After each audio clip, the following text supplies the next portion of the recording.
Hey everyone, in this tutorial, I'll show you how to fix Leonardo AI login issues in 2026. So if you're unable to sign in, stuck on the login page, or receiving account access errors, here are some common solutions you can try. First, double-check that you're entering the correct email address and password associated with your Leonardo AI account. A simple typing mistake can prevent you from logging in successfully.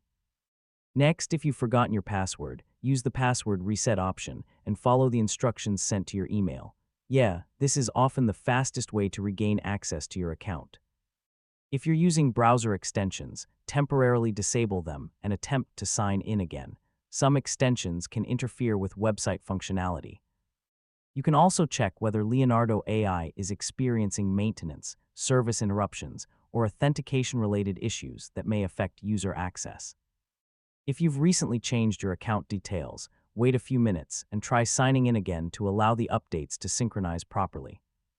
Finally, log in once more and confirm that your dashboard, image generation tools, and account settings load correctly, and that's it. Those are the most common ways to fix Leonardo AI login issues in 2026. Thanks for watching, and I'll see you in the next tutorial.